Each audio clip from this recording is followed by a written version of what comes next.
Welcome to China Truths. In this episode, we will bring you the following stories. Surge in human metapneumovirus infections, particularly among children. Wang Huning issues 4 directives on Taiwan. Xi Jinping criticizes Wang. Now, let's dive into the details. It's all covered in today's China Truths. Surge in human metapneumovirus infections, particularly among children. Since the onset of winter, China has witnessed a widespread outbreak of human metapneumovirus, or HMPV, infections, particularly affecting children. Symptoms of this virus closely resemble those of influenza and COVID-19.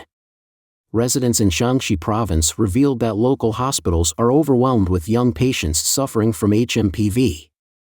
The Chinese Center for Disease Control and Prevention, CCDC, recently reported a continued rise in acute respiratory infections across the country. Among these, HMPV cases are steadily increasing, with a significant spike in pediatric infections. Like influenza and COVID-19, symptoms include fever, cough, and nasal discharge, but no vaccine or specific antiviral treatment is currently available for HMPV. In children aged 14 and below, the HMPV positivity rate has shown a fluctuating upward trend, particularly in northern provinces. Dr. Yuan Shuhua, Associate Chief Physician of the Respiratory Department at the Shanghai Children's Medical Center, noted that the incubation period for HMPV is 3 to 6 days. Symptoms mimic influenza but often manifest as cold-like signs such as fever, cough, and runny nose. In contrast, influenza typically causes higher fever and generalized fatigue. Dr. Yuan emphasized that HMPV is a common pathogen causing respiratory infections across all age groups. However, infants, the elderly, and individuals with underlying health conditions or weakened immune systems are at higher risk of developing severe symptoms. Specifically, children under 5 and adults over 65 have a greater likelihood of severe infections. Data indicates that approximately 6% of children with HMPV-related pneumonia progress to severe cases. In older adults, HMPV can cause symptoms typical of respiratory viral infections, such as fatigue, appetite loss, and increased instability, including falls, necessitating heightened vigilance. On December 26, Ms. Li, a resident of Xianyang, Shaanxi, said that the outbreak is severe, and many locals are experiencing fever and colds. Hospitals are overcrowded, especially with children. She recounted a neighbor's experience. Her grandson, who is under 10 and attends elementary school, developed a fever. When they went to the hospital, it was so packed that they could barely move. The schools haven't suspended classes yet. Ms. Li added, many children in the neighborhood are falling sick with fever and colds. People are saying this wave is heavily impacting kids, and the main symptoms are fever and coughing. I suspect it's not influenza but another severe outbreak. She further mentioned, a police officer I know said even Lianhua Qingwen, a traditional Chinese medicine used for respiratory illnesses, is out of stock. The officer had been down with influenza recently and missed over a week of work. Another officer experienced sudden dizziness last week and had to call 120 emergency services. He was hospitalized for a week, though the exact illness wasn't identified. Mr. Yang from Zhouzhi County, Xi'an, also reported a serious outbreak. The new virus seems highly contagious, infecting both adults and children. Hospitals are packed, mostly with children. Infections last about a week, and symptoms resemble those of regular influenza. Some cases involve influenza combined with COVID-19. Professor Chao Mingwei, a toxicologist from Taiwan, explained in a Facebook post that HMPV is commonly spread through droplets and contact transmission. He advised wearing masks and practicing frequent hand-washing for prevention. Professor Chao noted alarming claims of a 43% fatality rate in certain infected populations, though the accuracy of this figure is unverified.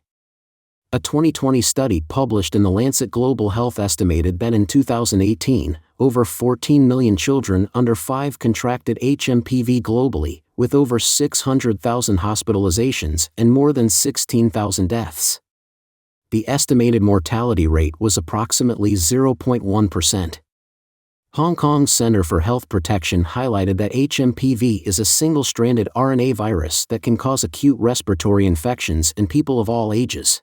Wang Huning issues 4 directives on Taiwan. Xi Jinping criticizes Wang.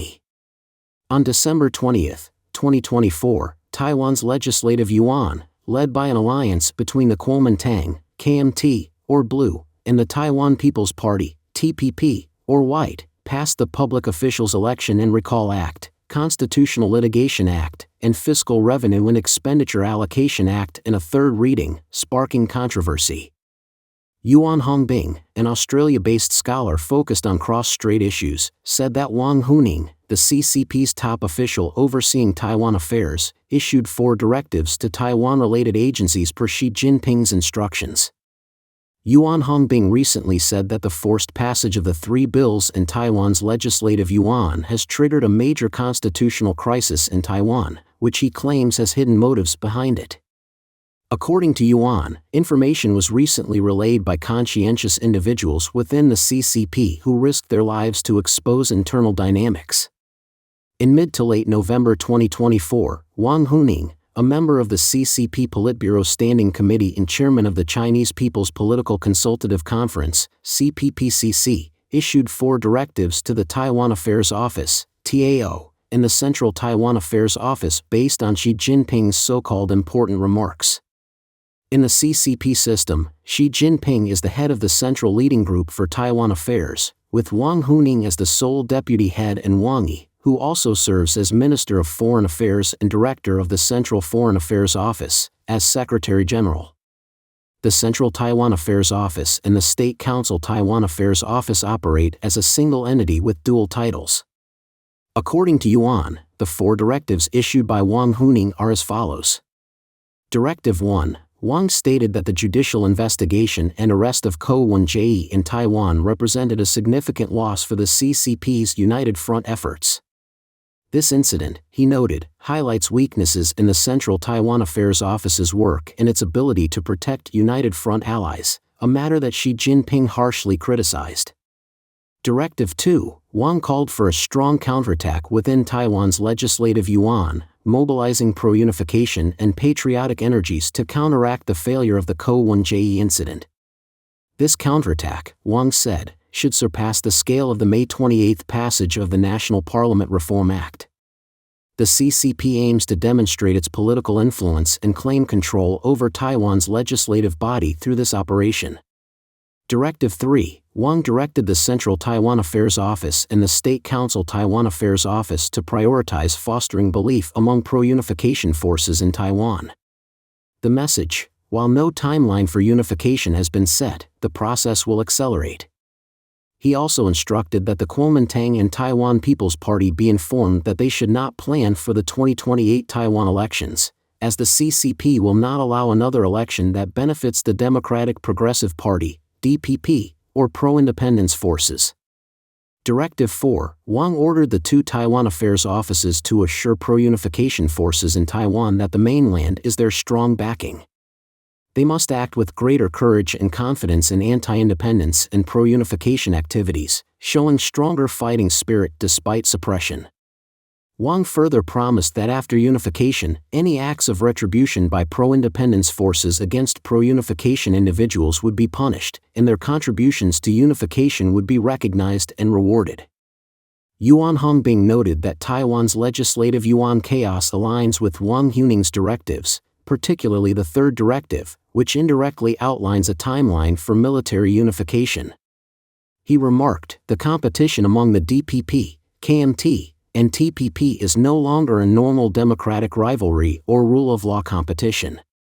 The CCP's political agents have infiltrated Taiwan's Legislative Yuan, effectively controlling its legislative authority. Through control of legislative powers, the CCP aims to disrupt Taiwan's constitutional system, paralyze the DPP-led executive branch, and destabilize Taiwan's judicial and supervisory systems, thereby sowing chaos in Taiwanese society. This is an extremely severe challenge facing Taiwan, Yuan emphasized. Taiwanese must realize that their competition with the KMT is not a normal democratic rivalry but a direct confrontation with CCP authoritarianism, with the legislative yuan as the battleground. Yuan concluded, the CCP has not abandoned its strategy of resolving the Taiwan issue through a combination of military force and internal chaos before 2027. Xi Jinping has maintained the 2025 to 2027 window to address the Taiwan issue. Yuan also revealed that prior to the U.S. election results, a think tank led by Wang and the Ministry of Foreign Affairs misled Xi Jinping with reports claiming that regardless of the outcome, the U.S. would experience severe social unrest, political division, and ethnic tensions. However, after the election results, these predictions proved false, with a smooth power transition expected. Information in Beijing suggests that Xi Jinping erupted in anger and harshly criticized Wang. It was reportedly a severe reprimand, Yuan said. But after Qin Gang's downfall, Xi is politically isolated and has no younger, trustworthy candidate to replace Wang as foreign minister. Despite his dissatisfaction, Xi has no choice but to keep Wang in the role. That's all for this episode. Thank you for watching, and we'll see you next time.